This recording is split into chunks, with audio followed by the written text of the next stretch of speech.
Abra sua Bíblia comigo no Salmo 97.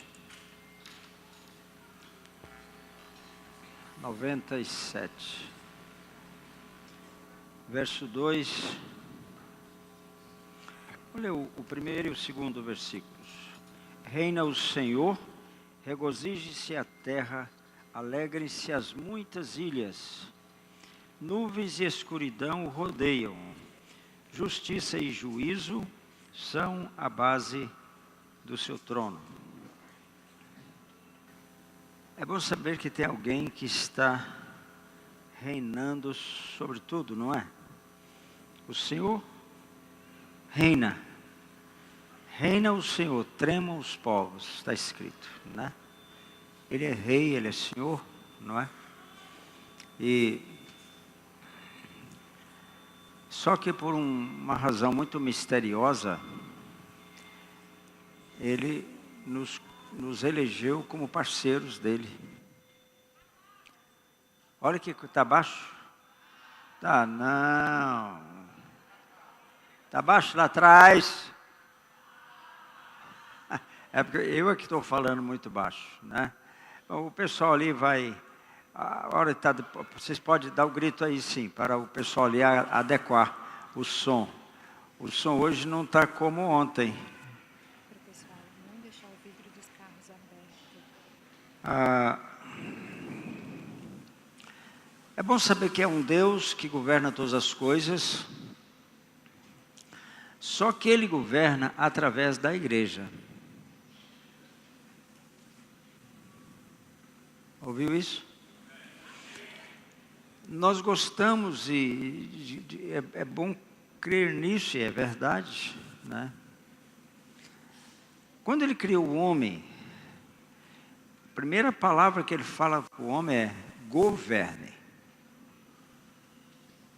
Está em Gênesis capítulo 1. Governe. Então, Ele criou o homem para governar. E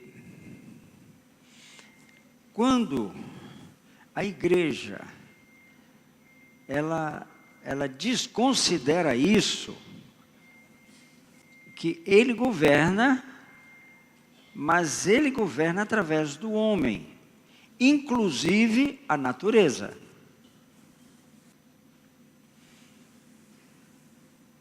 A chuva, o sol, o frio, o calor.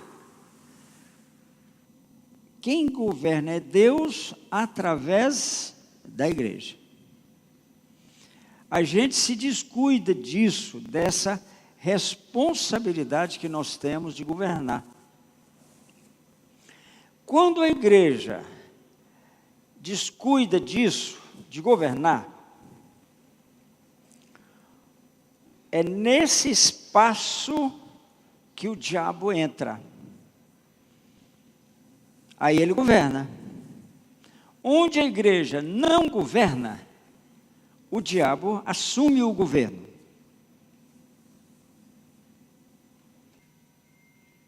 Por quê? Porque a igreja não assumiu aquele lugar. A igreja, Deus levantou você, igreja, para governar. Inclusive sobre o clima. Aí nós começamos a queimar esse demônio. Eu coloquei isso na mídia, no Facebook do Arrependimento Nacional. Nós começamos a queimar esse demônio. A igreja, nós temos milhares de intercessores pelo Brasil afora. E começamos a orientar esses intercessores, que eles têm autoridade para queimar os demônios. Você tem autoridade para queimar os demônios. Você tem. Para pôr fogo neles, não é? Então, quem pode me assistir aqui, ô Simone, dá um pulinho aqui. Você pode imaginar o que eu estava conversando com ela? Eu pedi para ela buscar um ventilador para mim.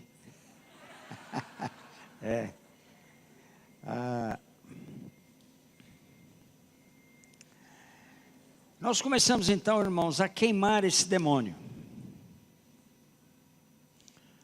Poucos meses depois, 2, 3 meses que nós começamos de fato, olha a notícia que saiu na imprensa.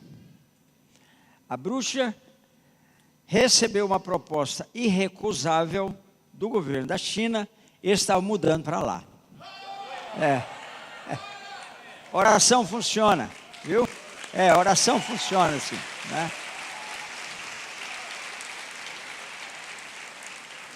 Ano passado, nós tivemos a maior colheita de grãos da história do Brasil.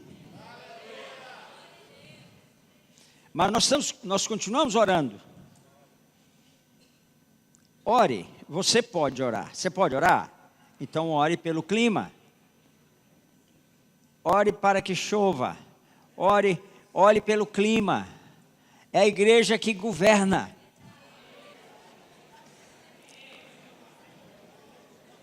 A igreja governa, entendeu? Vamos continuar a conversa de ontem de manhã.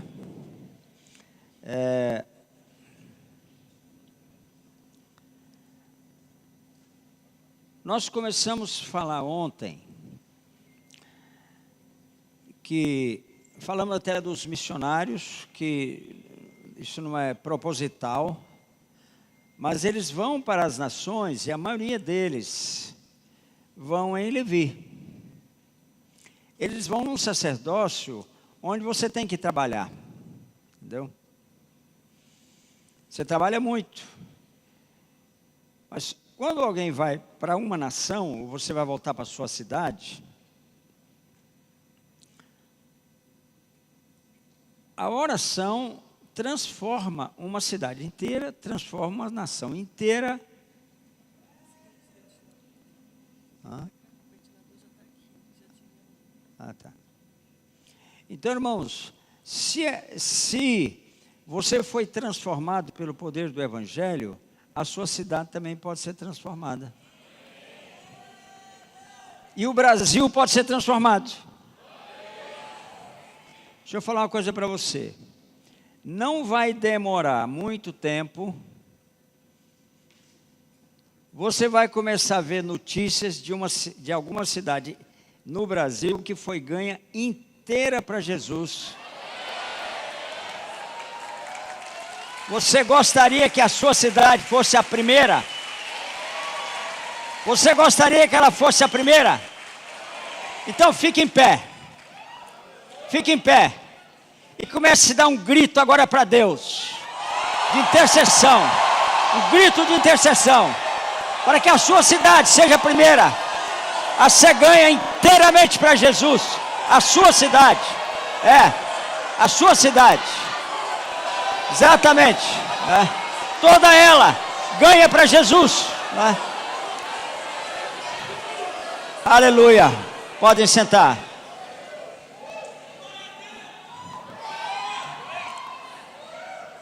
Quando a pessoa está em Levi, eu tenho que ensinar, porque o meu papel aqui é ensinar. Quando a pessoa está em Levi, ou um pastor, uma igreja, um missionário, você, qualquer um, qualquer um. Porque em Levi, irmãos, eu não morri ainda. No Velho Testamento, que é Levi o tempo todo, com raras exceções, né? No Velho Testamento, quando a pessoa, o judeu lá, ele lá da tribo de Judá, de Benjamim, qualquer uma lá, ele pecou, cometeu um pecado, ele pega um cordeiro, leva o cordeiro lá no átrio, e o sacerdote sacrifica o cordeiro pelo pecado dele. Quando o sacerdote sacrifica o cordeiro pelo pecado dele, ele alcança a graça de Deus. Mas ele não morreu. Quem morreu foi o cordeiro. Aí era preciso que o Senhor enviasse o Cordeiro de Deus, que tira o pecado do mundo. Não é? Ele enviou. Agora, o Cordeiro já morreu por você. Amém? Agora precisa que você morra. Amém, irmãos? O Cordeiro de Deus já morreu. Agora falta eu morrer também. Paulo fala em 1 Coríntios 15, dia após dia morro. Não basta morrer uma vez não, porque a carne é um negócio complicado, não é? Tem que morrer todo dia. Você tem que se entregar para morrer todo dia, né? Então, irmãos,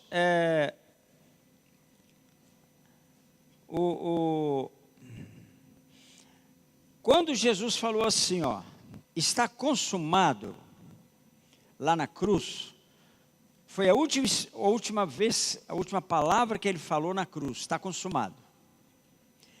Ele então rendeu o Espírito, ele morreu. O homem Jesus morreu, né?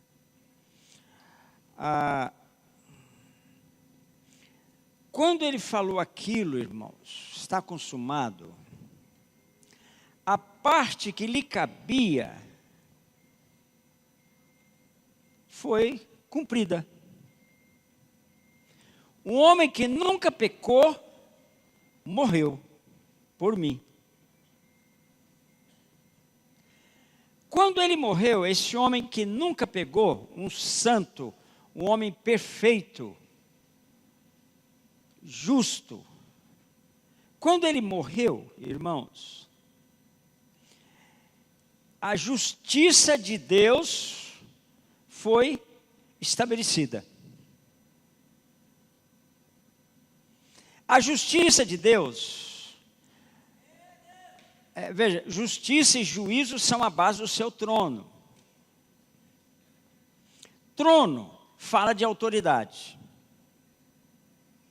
Quem senta no trono tem autoridade para julgar. Os vencedores, aqueles que vão ser arrebatados, eles vão se assentar no trono para julgar. Está aqui em Apocalipse capítulo 20. Eles vão se assentar num trono para julgar. E Jesus fala assim, ao vencedor darei que se assente comigo no meu trono. Porque eu venci e me assentei com meu Pai no seu trono. Então, só o vencedor que vai sentar no trono para julgar. Veja bem, a minha justiça, porque Jesus já foi julgado. E porque ele recebeu autorização do Pai para morrer.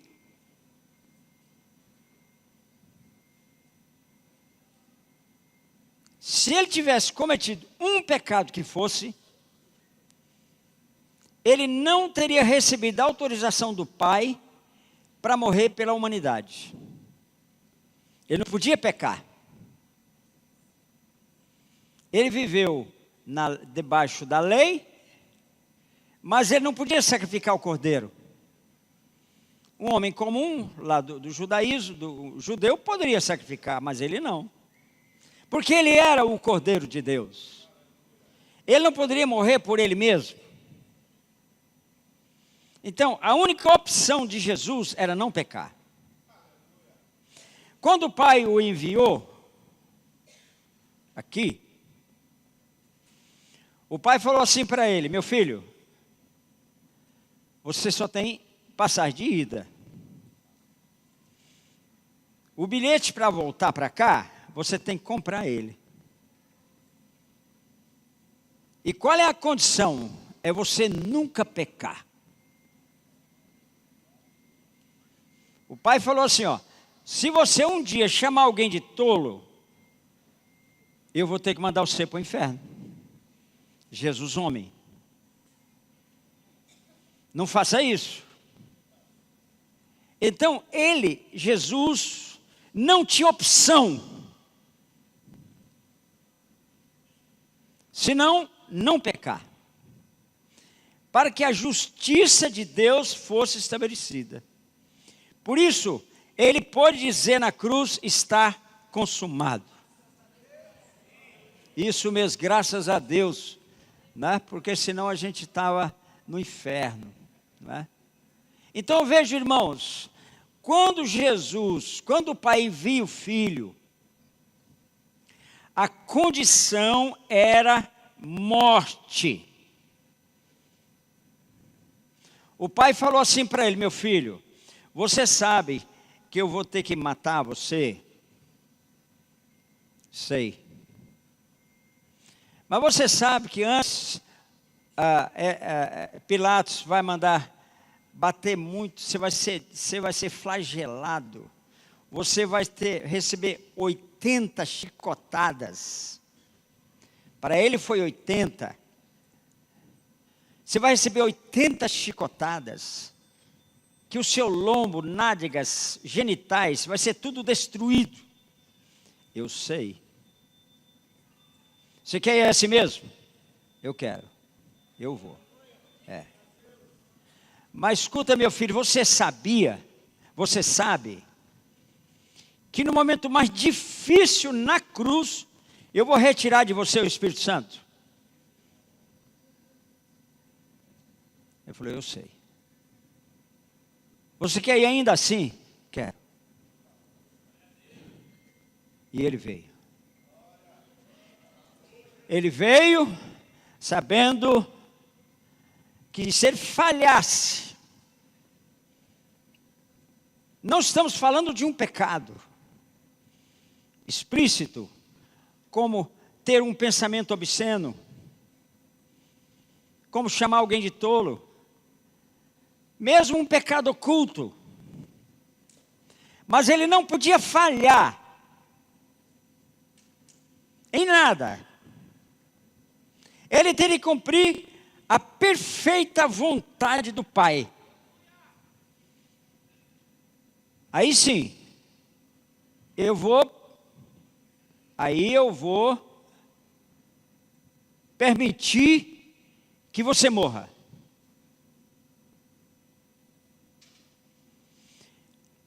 Nós vivemos um cristianismo, irmãos, fácil demais. Aqui no Brasil. Nós vivemos um cristianismo, irmãos,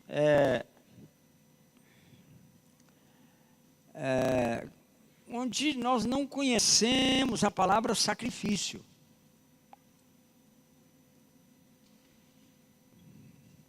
A gente não conhece. A gente não conhece o que significa se oferecer para morrer.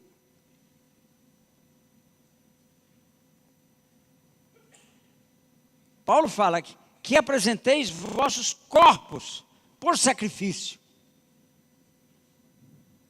Você não apresenta a sua alma para ser sacrificada. A alma não morre. Você não apresenta o seu espírito para ser sacrificado. Espírito também não morre. Por isso a Bíblia manda apresentar o corpo. O corpo morre. Estou falando da morte natural. Você parar de respirar, o coração bater, o cérebro parar de funcionar. Você morreu. Então, o que Paulo está falando em Romanos 12, é que apresenteis vossos corpos por sacrifício. O que acontece hoje no Brasil? Porque para que a graça, irmão, se manifeste na nossa nação, é preciso que, primeiro, anote aí, quem está anotando, escreva no seu caderno a palavra verdade. Escreva aí, verdade.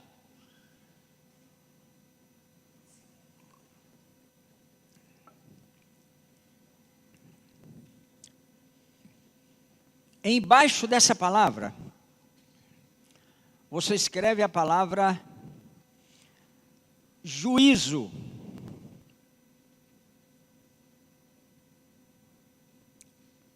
Embaixo da palavra juízo, você escreva a palavra justiça. Abaixo da palavra justiça, você escreva a palavra graça.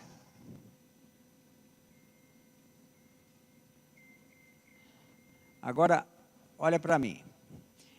Primeiro, verdade. Conhecereis a verdade vos libertará.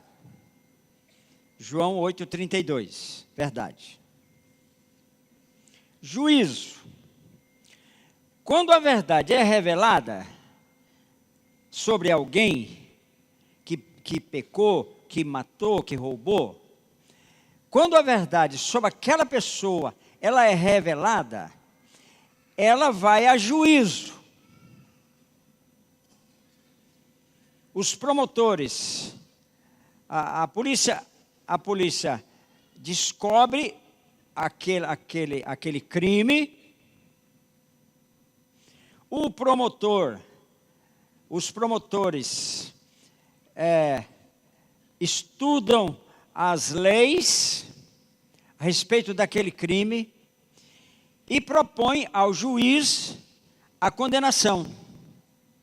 O juiz condena e a justiça é estabelecida. A pessoa vai para a cadeia, ou, enfim, a justiça é estabelecida.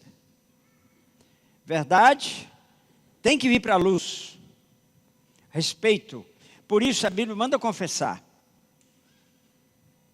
Se você não confessar, você não está perdoado. E não basta confessar a Deus. Você matou alguém. Você roubou. Aí você confessou para Deus, está tudo resolvido. Não está. Confessai vossos pecados uns aos outros para seres curados. Deus perdoou você? Sim. Mas você vai cometer a mesma coisa porque você não confessou o pecado a alguém. Alguém que você feriu, por exemplo, você roubou, você vai lá acertar o que você roubou, por exemplo. Você matou, então você tem que acertar lá com o delegado. Olha, eu matei um cara aí, então estou aqui, ó, pode abrir a porta aí que estou entrando. Pode meter a chave aí, estou indo, entendeu? Então você precisa confessar a Deus e aos homens. Pode ser um pecado que você não precisa confessar aos homens, o pecado da mente, etc. Você vai e confesse a Deus, a menos que você está precisando de ajuda, isso é outro assunto. Mas você precisa confessar. Por quê? Qual é a última palavra que eu falei? Graça. Você alcança a graça de Deus nesse processo aí. Por isso Jesus falou, está consumado. Porque agora nós podemos caminhar na graça de Deus. Você percebeu isso? Quando ele fala, está consumado, que ele morre e ressuscita e é julgado, a graça de Deus se estabelece para a humanidade para sempre. Mas para que você viva na graça de Deus e não na lei, o que é necessário? Que você mude de sacerdócio, de Levi para Melquisedeque. Deixa eu colocar isso talvez de outra maneira, né? Como a graça se manifestou para você e para mim? Foi através de um ato de justiça de Deus.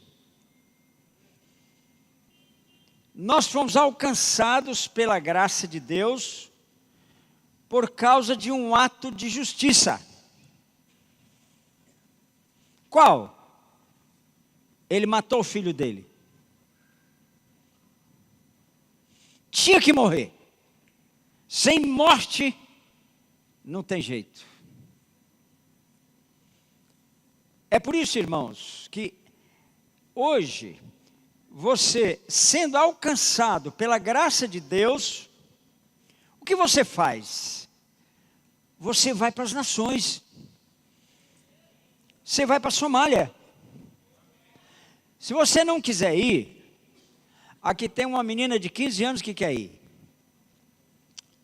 para a Somália.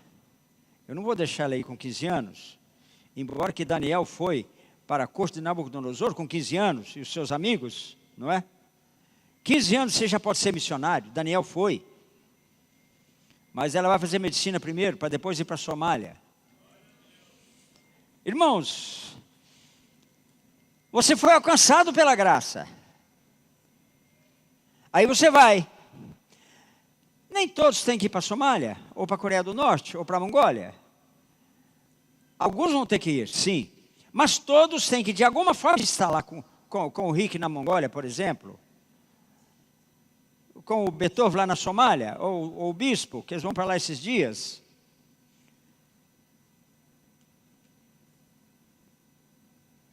Quando você não experimentou isso, você não vai.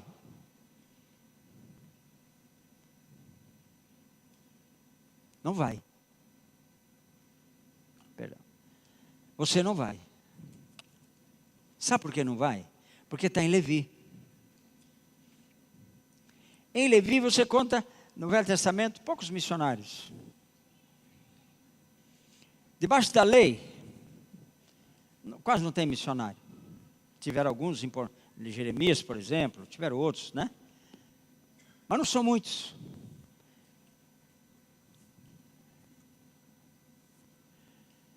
Ele se agrega, forma em si mesmo.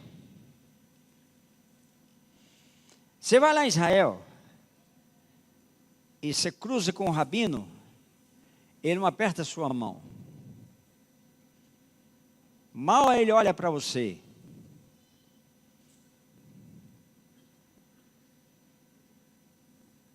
Quando Jesus vem, os sacerdotes judeus ficam admirados dele estar curando um gentio, por exemplo. Não pode ele fazer uma cura no sábado. Isso é um escândalo. Por quê? Quem está em Levi, ele se encapsula. Vive para si mesmo. Então tem uma igreja brasileira hoje em Levi que está vivendo para ela mesma.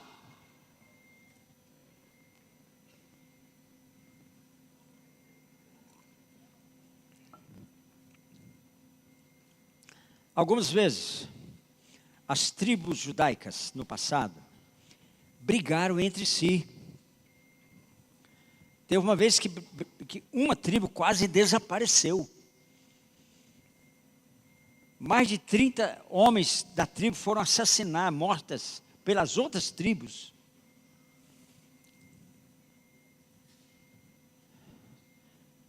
Eu viajo por aí.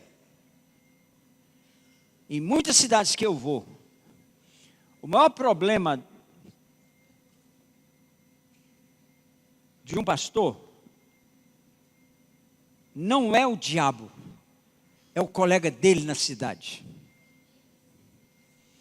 que é especialista em pesca de aquário.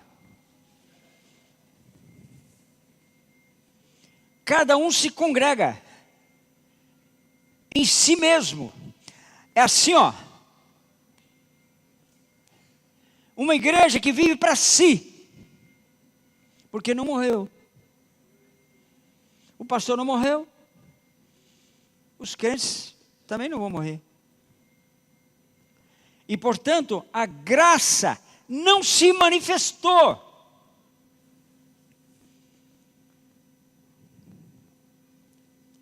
Qual o perigo disso, irmãos? Qual o perigo disso? Esse comportamento tem surgido teologias perigosas, entendeu? Tem gerado teologias. Simone, pega para mim os livros do arrependimento. São um de cada dos que foram lançados, por favor. Dos livros do arrependimento, um de cada.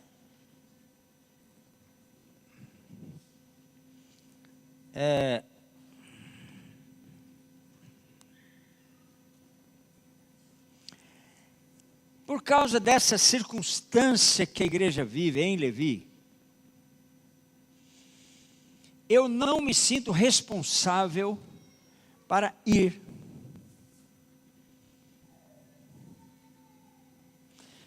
Porque eu estou bem. Estou ganhando almas. A minha igreja está bem. A minha igreja está crescendo. Eu estou bem. Eu já estou com mais 5 congregações fora daqui. Já estou formando a minha denominação. Meu Deus do céu, para com isso. Eu estou bem. Eu vivo para mim. E aí, irmãos, no final do mês, eu pego minha oferta da igreja, meu salário, pego lá meus 4, 5 mil reais, pago a prestação do meu carro, eu já estou morando numa casa própria. O que eu quero mais? A gente não vê. Nós fazemos um intensivo. Há anos atrás, já tem uns 15 anos ou mais que a gente faz o intensivo. Não, tem mais, tem uns 20 anos. Vinham muitos pastores no intensivo. Hoje são poucos pastores que fazem o intensivo. Porque eles estão bem, eles estão realizados. E quando eu vou lá para algum lugar do mundo aí, um pouco mais difícil, eu não estou vendo pastores lá. Às vezes eu vejo um missionário, mas não nos confins da terra. Não tem. Confins da terra, não estou vendo missionário brasileiro. Eu estou vendo missionário brasileiro até Samaria, Jerusalém, Judéia, Samaria, confins da terra. Até Samaria eu estou vendo. Mas estão em Levi. O evangelho é o poder de Deus, mas é o evangelho. Não é a lei. A lei não muda nada. Está aqui em Hebreus, ó. A lei não muda, mas o evangelho muda. Então, irmãos, deixa eu voltar no ponto aqui. Qual o perigo? Eu não me torno responsável. Tá, obrigado. Eu não me torno responsável. Entendeu?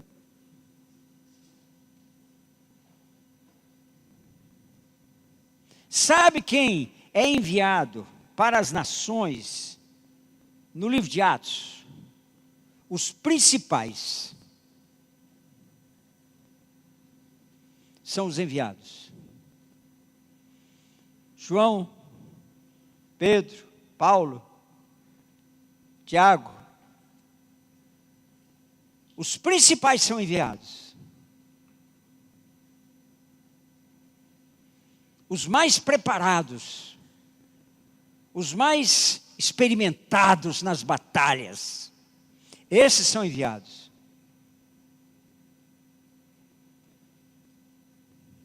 E nós invertemos isso. Eu estou pronto para ficar. Entendeu?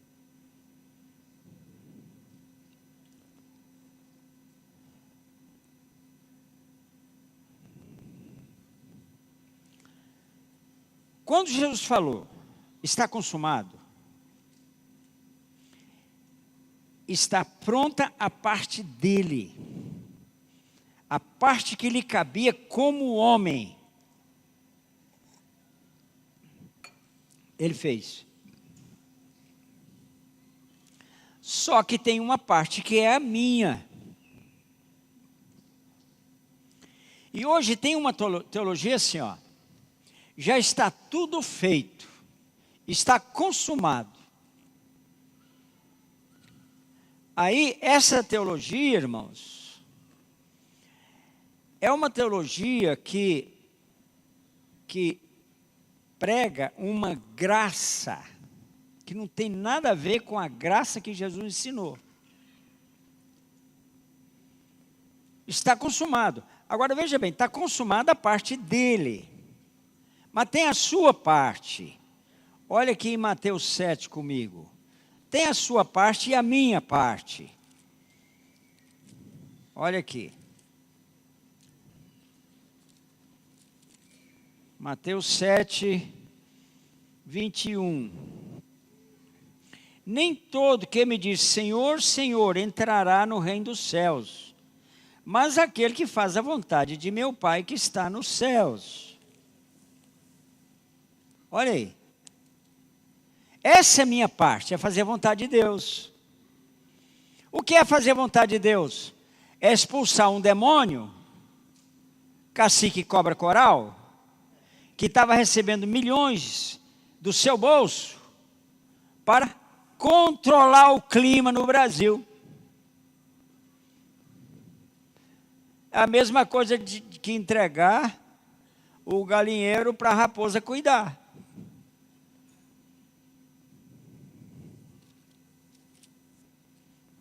Nem todo que me diz Senhor, Senhor entrará. A salvação, irmãos, ela está ligada com fazer o que Deus mandou fazer. Olha aqui comigo em Hebreus, mas segura em Mateus 7 e volta para Hebreus, por favor. Hebreus 5. Olha uma coisa que o autor de Hebreus fala. Olha aqui. Versículo 8, 5, 8. Embora sendo filho, falando de Jesus, aprendeu a obediência pelas coisas que sofreu. E tendo sido aperfeiçoado, tornou-se o autor da salvação eterna para todos que lhe obedecem. Você já decorou, eu também, João 3,16. Que tal a gente decorar esse versículo aqui? Que a salvação é para aqueles que lhe obedecem. A mesma coisa está aqui em Mateus 7. Nem todo que me diz Senhor, Senhor entrará no reino dos céus, mas aquele que faz a vontade de meu Pai que está nos céus. Muitos naquele dia, verso 22, dirão, hão de dizer-me, Senhor, Senhor. Está vendo? Senhor, Senhor. Não basta chamar Jesus de Senhor não, viu? Porventura não temos nós profetizado em teu nome? Em teu nome não expelimos demônios? Em teu nome não fizemos muitos milagres? Então lhes direi explicitamente, nunca vos conheci, apartai-vos de mim, os que praticais a iniquidade. Essa igreja que vive para si, no Brasil, irmãos, essa igreja, ela começou, quanto mais dons, mais gente vem. Outro dia, eu estava indo para o aeroporto no meu carro, liguei o rádio e, por coincidência, estava lá um programa dito evangélico. O pastor falava assim, venha 9 horas, ele falou, não atrase, porque às 9 horas, todos que vierem, vão receber uma gota de água do templo de Salomão. E você vai ser curado de qualquer enfermidade que você tiver. Se pelo menos fosse um meio copo d'água, né? Mas só uma gota. É muito poder que tem esse templo de Salomão, né? O dom atrai as pessoas, mas o que atrai Deus é o caráter, é a santidade, É isso, né? Então, irmãos, por causa disso,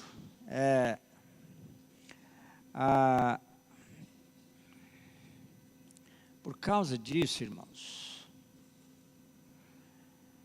nós perdemos o temor de Deus. Ontem eu falei um pouco sobre isso. Perdemos o temor de Deus, entendeu? Eu ditei aí uma definição que John Bevere fala de temor de Deus, né? O temor de Deus é a única coisa que pode tornar o meu coração ao alcance do Espírito Santo. É o temor de Deus, né? Porque do contrário, irmãos, eu estou convencido, porque a pessoa veio e foi curada. Outro não sei o quê, o outro conseguiu a bênção, né? A igreja da bênção.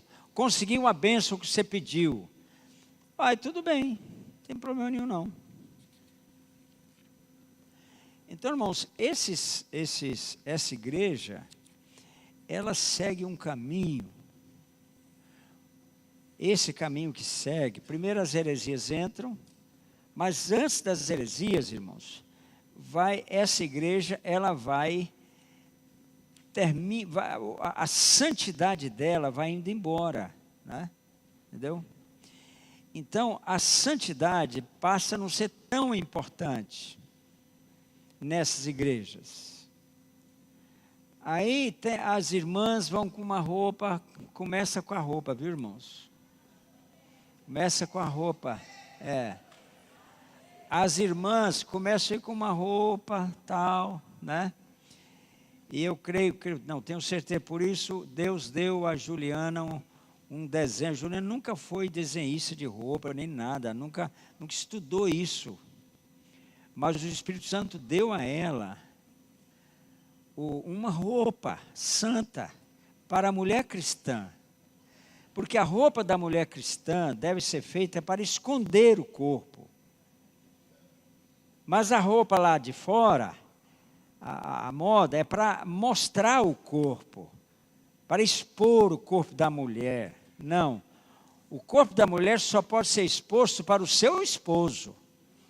Mas na igreja não, né? Então, irmãos, aí, sabe o que você começa a perceber? Tem umas irmãs que começam a vir na igreja, começa assim, é a roupa, o calçado. Tem umas irmãs que começam a usar um salto alto, que tem que subir numa escada para poder alcançar o salto. Pode ver, esse é um sintoma de uma igreja que começa a caminhar, entendeu? Porque a igreja passa-se quase que um desfile de moda, né? Se for no dia de casamento, então, meu irmão, você sabe, né? Né? Os jovens da igreja, irmãos, sabe que ela é moda hoje? Me falaram que os jovens da igreja agora estão depilando. Daqui uns dias está ficando com a fala fina. É isso aí, irmãos. Usa uma cuequinha. Assim. Sabe essas cuequinhas que os jovens hoje usam? Ela encosta o testículo na pele. 24 horas com o testículo encostado na pele. Isso, assim, ó.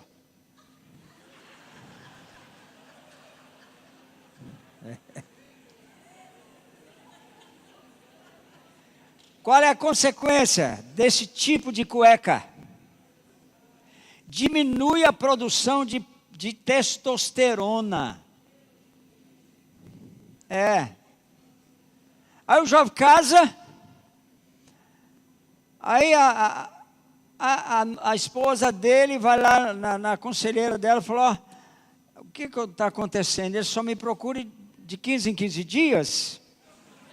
Não, casou, jovem, 20, 25 anos, é todo dia. É.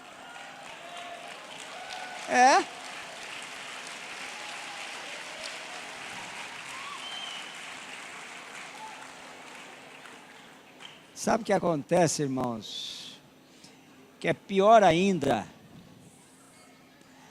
Os espermatozoides começam a ficar sem qualidade. Pior ainda. Os espermatozoides começam a ficar sem qualidade, menor mobilidade dos espermatozoides. E vai diminuindo a produção de espermatozoide. No Brasil, isso tem estudos sérios sobre isso. O brasileiro está diminuindo o número de espermatozoide por ml de esperma. A principal causa é essa, que eu citei aqui. Quando começou com uma teologia irresponsável. Começou por aí. Isso, irmãos, chama insensatez na Bíblia. É o insensato lá de Provérbios. Entendeu? Eu anotei aqui uma definição de insensato por John Bevere. Ele fala assim: insensato é a pessoa que abandona o temor de Deus e age e pensa como se pudesse desconsiderar de forma segura os princípios eternos da justiça de Deus. Isso é insensatez. Esses pastores, eles literalmente vão se tornando deuses no seu ministério. Literalmente. Todos têm que me servir.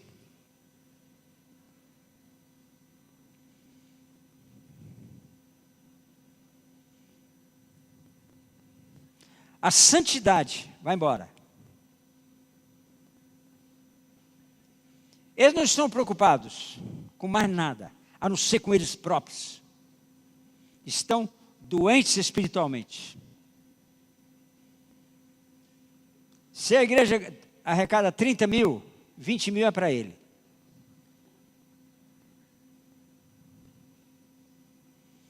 Esses pastores se esqueceram de praticar a justiça. Entendeu? Eles se esqueceram.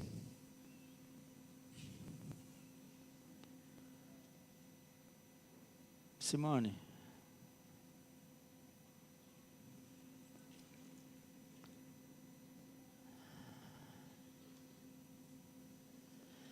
Irmãos, sem a prática da justiça, a graça de Deus não se manifesta. Deixa eu mostrar isso para vocês agora. Vamos abrir comigo em Isaías 62, por favor. Isaías 62.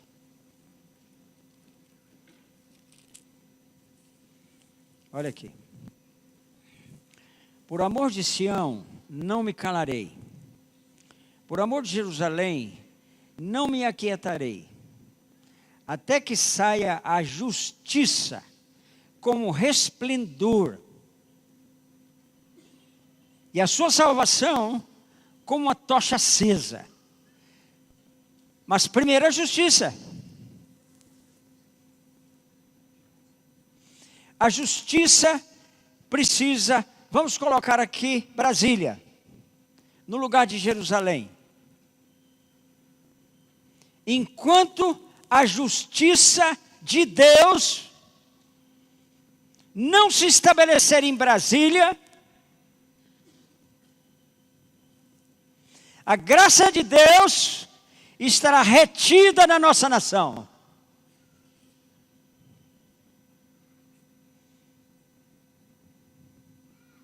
Primeiro a justiça, depois a salvação, depois a graça, e depois a glória. Serás uma coroa de glória, vem depois da manifestação da graça. Aqui é uma sequência, mas começa com justiça.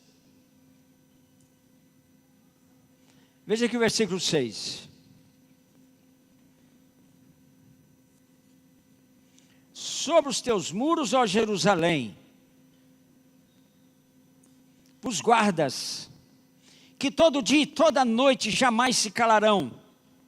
Vós os que fareis lembrado o nome do Senhor, não descanseis, nem dê a ele descanso, até que restabeleça Jerusalém, Brasília, e a ponha por objeto de louvor na terra. Brevemente, irmãos, eu choro quando falo disso, porque o Brasil será uma nação líder de todas as nações da terra. Brevemente,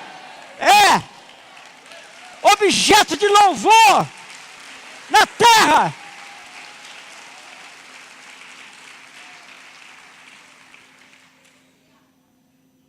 Objeto de louvor na terra.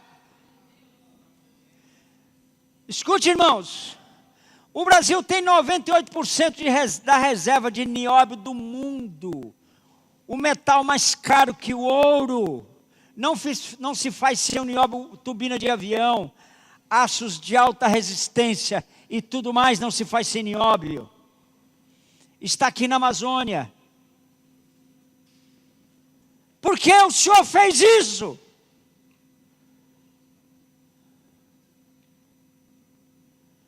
A maior reserva florestal do mundo.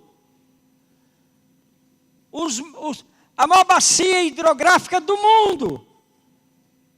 Por que o Senhor fez isso? É a nossa vez. É a nossa vez de nós deixarmos de ser roubados, assaltados, espoliados. Começa, olha o que o profeta fala, irmãos. Ele se preocupa com a cidade dele. Você é profeta, preocupe com a sua cidade. Saia de Levi, fala, estou fora. Entre, Melquisedeque, morra. Quem quer morrer, levanta. Deixa eu ver sua mão levantada. Fica com a mão levantada, deixa eu ver. Alguém tira uma foto, por favor. Tem algum fotógrafo aí? Quando o fotógrafo chegar aqui, ele vai tirar uma foto de vocês. Mas deixa eu fazer uma oração. Uma profecia para a sua vida.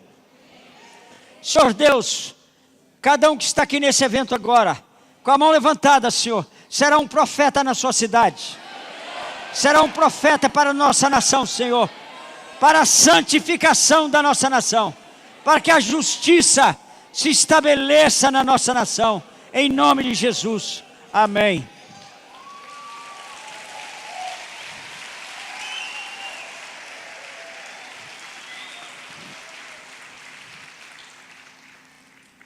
Não descanseis, nem deis a ele descanso, até que, irmãos,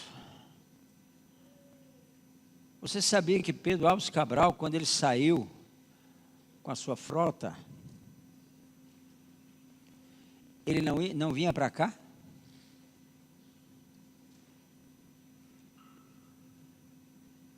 Ele ia para Goa, na Índia. Mas ele veio para cá e descobriu o Brasil. Sabe por quê? Porque tinha um judeu chamado Gaspar de Lemos, que era navegador dos mares altos, como eles chamavam naquele tempo. Conhecia as correntes marítimas. Conhecia a navegação pelas estrelas. Deus, na Idade Média, havia confiado aos judeus navegação por todos os mares da terra. Esses judeus criaram objetos de navegação de alta performance na Idade Média. Antes de Jesus nascer, muito antes, 1000 anos antes. Quem guiou Pedro Álvares Cabral foi um judeu que é considerado por historiadores de nome como co-descobridor do Brasil, é Gaspar de Lemos, um judeu. É a nossa vez.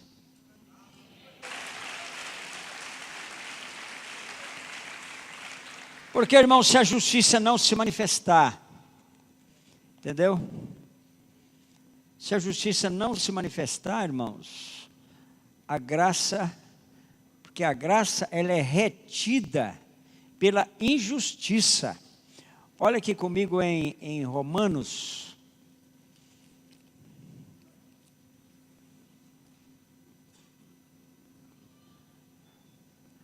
Romanos 1. Olha aqui. 1,18. A ira de Deus se revela do céu contra toda impiedade e perversão dos homens que detêm a verdade pela injustiça. Onde há injustiça, irmãos, a verdade não se manifesta. Porque quem é injusto esconde a verdade. Está aí a Polícia Federal trabalhando arduamente para descobrir tudo, né? Descobrir todas as injustiças da nossa nação, trazendo a verdade para a luz. Porque quando a verdade, entendeu? Quando a verdade, irmãos, ela se manifesta, ela é conhecida, a justiça se estabelece. Só que na injustiça, irmãos, eu sempre falo sobre isso lá no Arrependimento Nacional, é impressionante, irmãos, o tanto de leis injustas que tem no Brasil. Sabe o que está escrito em Isaías 10:1? Maldito aquele que decreta leis injustas. Está na Bíblia, irmãos. E nós temos que, em oração, a nossa espada é esse livro, em oração, acabar com isso, acabar com toda a injustiça no Brasil. E para isso, irmãos, escute, para isso, a lei precisa ser aplicada.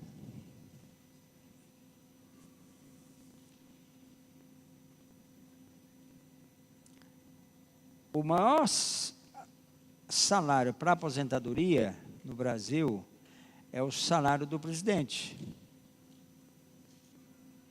A injustiça, ela retém a verdade. Quem vai resolver isso? É a sua oração. A sua oração vai resolver isso. É a oração da igreja. Agora, tem algo que tem mais poder do que a oração da igreja? Sim ou não? Não tem. Não tem. Porque falou, o que você pediu, eu vou dar. Pedireis o que quiserdes. A nossa oração, a nossa nação está sendo transformada, irmãos. Entendeu? Por isso, irmãos, é necessário que a justiça se cumpra. O Código de Processo Civil no Brasil foi feito pela esquerda e pelo PMDB corrupto, podre.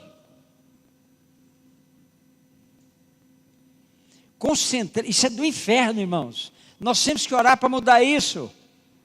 Ah, pastor Zé está se metendo com a política. Eu estou sim, em oração eu estou. Eu estou desafiando o povo de Deus para orar. Pelo Brasil. E o povo está orando. E a oração está sendo mudada. A nação está sendo mudada. Pela oração. Está sendo mudada. Cada dia eu vejo algo novo que Deus está fazendo na nação.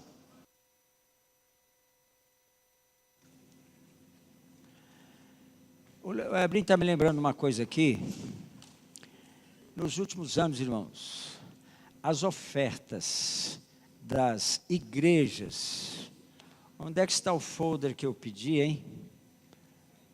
Está aqui, não está? Ah, está aqui. As ofertas diretas das igrejas para a MCM, para nós irmos às nações, nos últimos anos caiu 70%, aproximadamente 70%. Entendeu?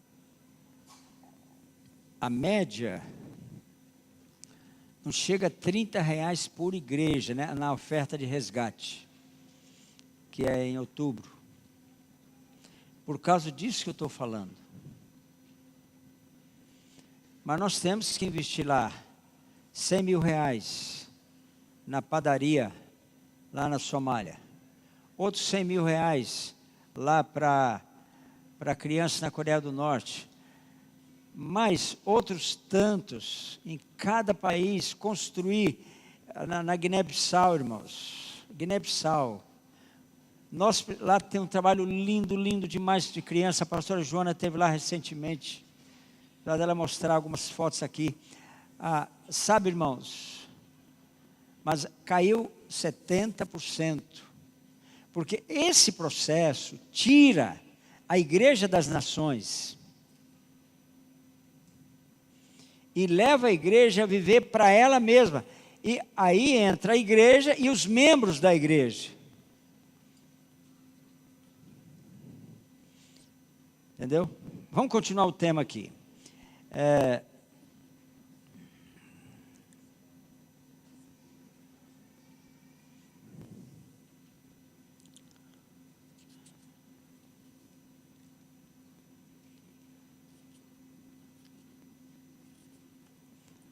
A graça de Deus, irmãos,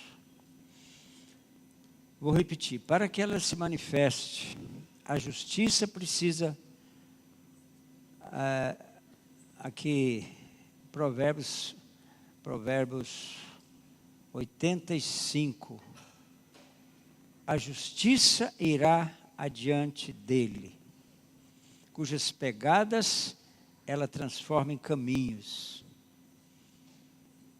A justiça tem que ir adiante, antes que a graça se manifeste, entendeu?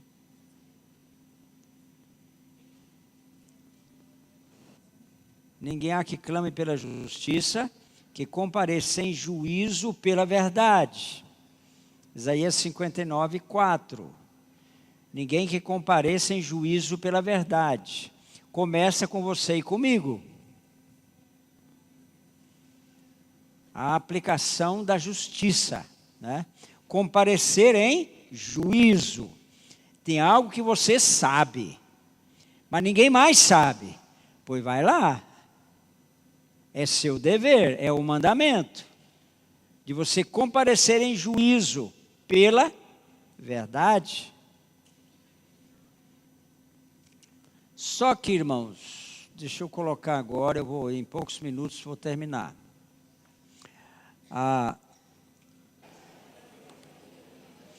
Irmãos, todos nós, eu quero terminar falando um pouco realmente da graça de Deus, como ela se manifesta.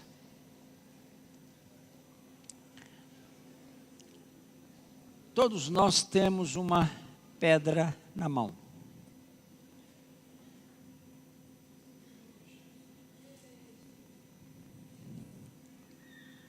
Por quê? Porque nós temos o instinto de matar. O instinto de matar está dentro de nós. Todos nós temos esse instinto de matar.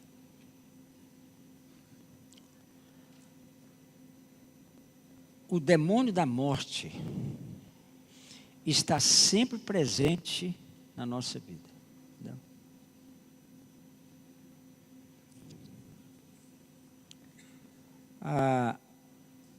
Quando Jesus, aquela mulher que foi pega em adultério, lá em João 8, ela chegou para ele bem cedinho. Os fariseus, saduceus estavam com muita vontade de provar Jesus, né? Aquilo aconteceu nos últimos dias, já bem adiantado o seu ministério, eles queriam provar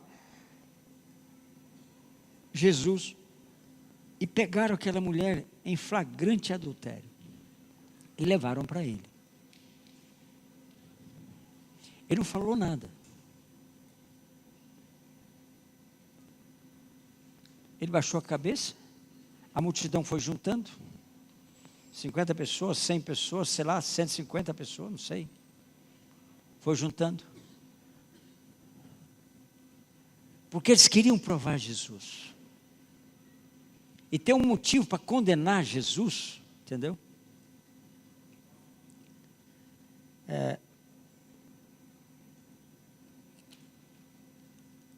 E condenar como? A pessoa que fosse pega em adultério tinha que ser apedrejada, e até a morte. Até a morte. A pessoa tinha que ser apedrejada, né?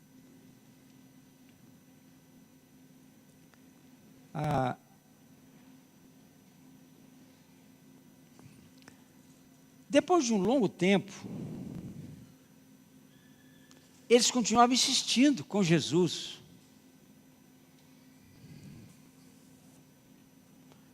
Porque ela tinha que morrer. Estavam todos com uma pedra na mão. Lá tinha 100, 150 pessoas com uma pedra na mão. Para atirar nela.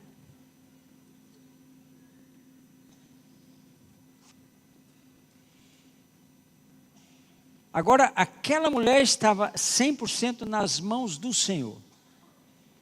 A morte ou vida dela.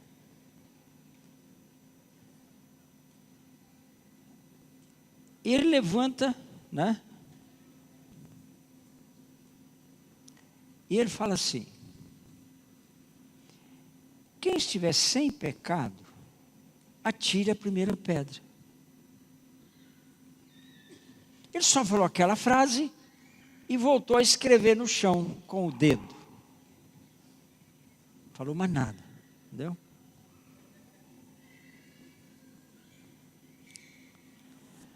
Por que, se não, aquela mulher morreria naquela hora? Porque cada um que tinha uma pedra na mão estava debaixo da lei. Estava em Levi.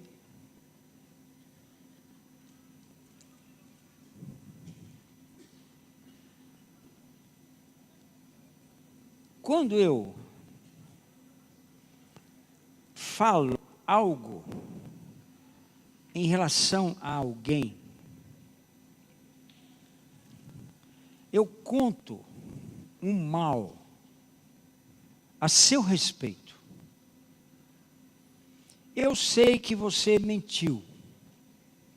Só eu sei que você mentiu. Eu tenho uma pedra na mão. Quando eu conto para uma pessoa que você mentiu, o que eu fiz? Eu lancei a pedra nela.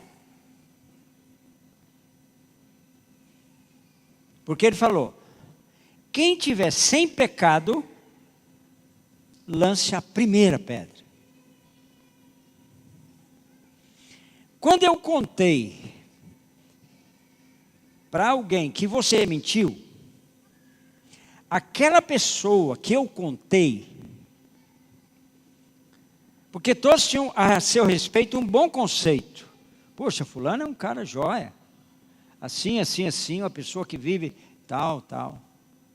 Mas quando eu falei para você que aquela pessoa mentiu, você muda seu conceito a respeito daquela pessoa. Eu pensava que fulano era assim, mas não é aquilo que eu pensava.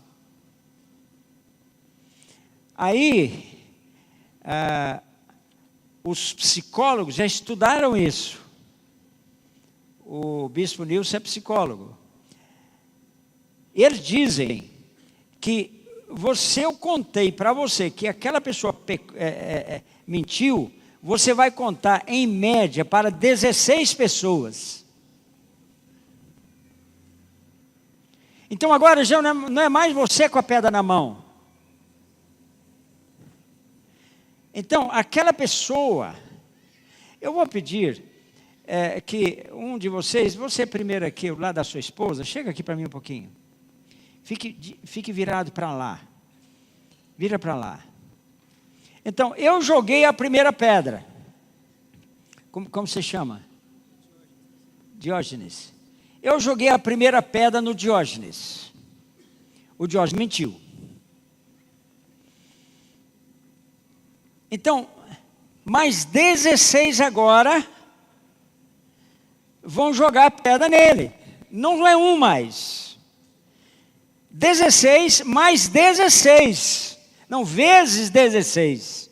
Porque cada um vai jogar 16 vezes 16. Eu nem sei quanto dá. 200 pedras, digamos. Não precisa fazer conta, não.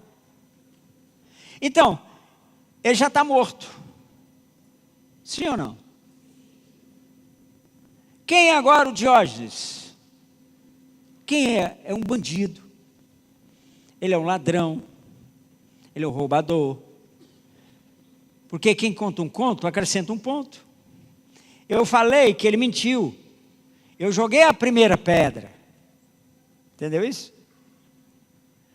Aí já cada um aqui, já está jogando pedra nele. Nós temos essa pedra na mão. Agora, eu sei que ele mentiu. Ele só mentiu uma vez. É muito amigo dele. Eu fui lá, tratei do assunto com ele. Ele pediu perdão para Deus, para mim, realmente eu menti e tal. Olha, coisa, ele se arrependeu, resolveu o problema. Ele está livre da morte. Pode sentar, Diana, obrigado. Entendeu isso? Ele não morreu. Porque eu não lancei o quê? A primeira pedra, presta atenção. Não é a pedra, é a primeira. O problema é quem lança a primeira. É tudo, mas quem lança a primeira. Porque ele falou, quem tiver sem pecado, lance a primeira pedra. Entendeu?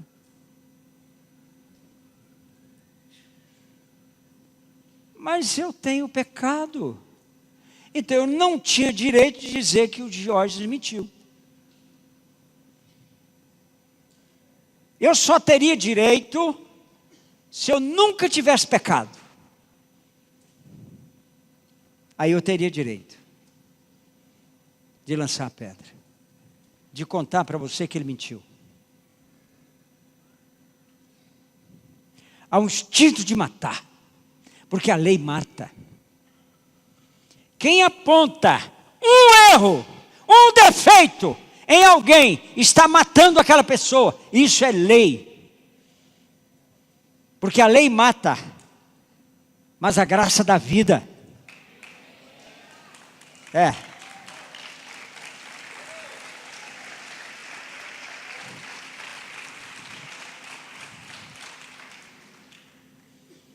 Quando o Senhor falou assim, porque quando, irmãos, o Senhor falou aquilo e voltou a escrever, quem estiver sem pecado, toda aquela multidão começou a refletir sobre seus próprios pecados. Quantas vezes eu já apedrejei uma prostituta, uma adúltera? Quantas pessoas eu já matei? Elas começaram a refletir sobre seus pecados. O pão da proposição, irmãos, é para quem se lavou na bacia de bronze.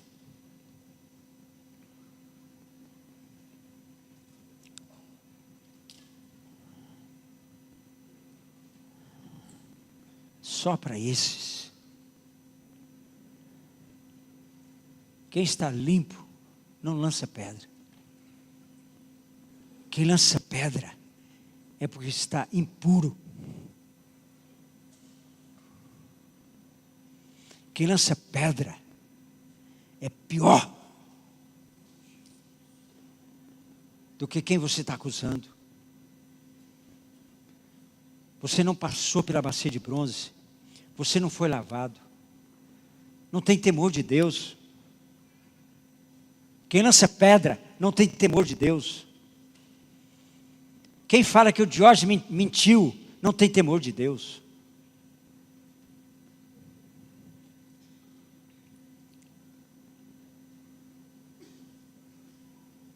Aqueles homens e mulheres que estavam com a pedra na mão, eles começaram a refletir sobre sua própria condição. Olha a graça funcionando. Olha a graça funcionando. Começaram a refletir. E começaram a se afastar.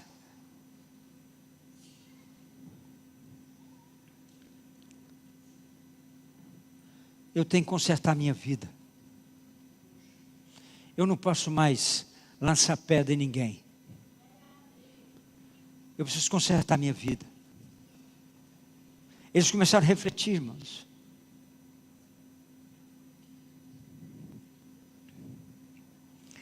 A Bíblia diz que estavam sendo agora acusados por sua própria consciência. Nas aulas de caráter eu dou uma aula sobre a consciência. Uma aula aí de umas 2 horas só sobre a consciência. Eles começaram a ter a consciência despertada em relação aos seus próprios pecados.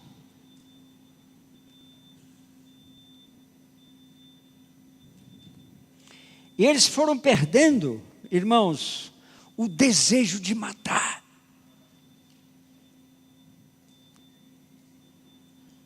Por perdendo aquele desejo, meu Deus, eu ia matar essa mulher agora. Eu ia lançar essa pedra nela agora. Nunca mais. Foram perdendo o desejo de matar. O que foi ali? Aquelas pessoas, irmãos, olha para mim. As suas consciências começaram a acusá-las. Não vou matar mais. Nunca mais vou falar que o Jorge mentiu. Nunca mais vou apontar o erro em ninguém. Eles foram embora. Eles foram indo embora para casa. Abrindo a mão. Jogando a pedra fora. Nunca mais. Nunca mais. E a mulher? E a mulher?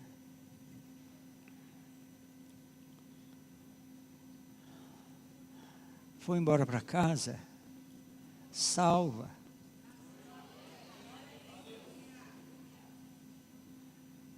E Jesus falou, vai, ninguém te perdoou, eu também, te condenou, eu também não te condeno.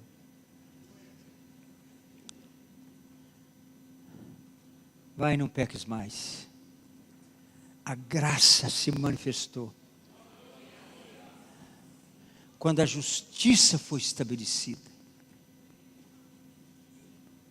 Ali estava ele, o autor, o pai da justiça. Ele estava ali. Poucos dias depois ele iria morrer. Ali estava a justiça se manifestando, acontecendo. Porque, irmãos, ele era a única pessoa do universo, desde Adão, que poderia ter lançado aquela pedra.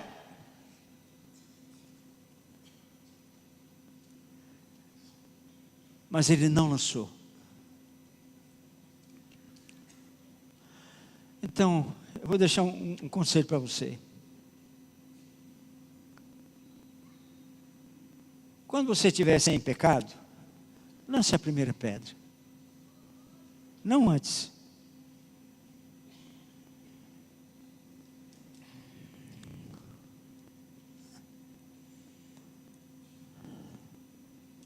A graça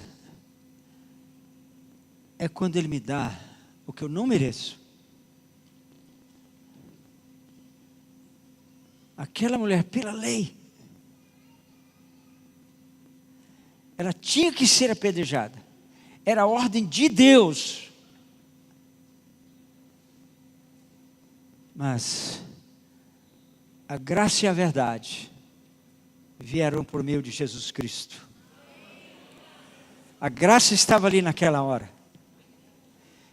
A graça se manifestava ali naquela hora. E por isso, aquela mulher não morreu. Estou demorando a terminar, não é? Eu vou parar.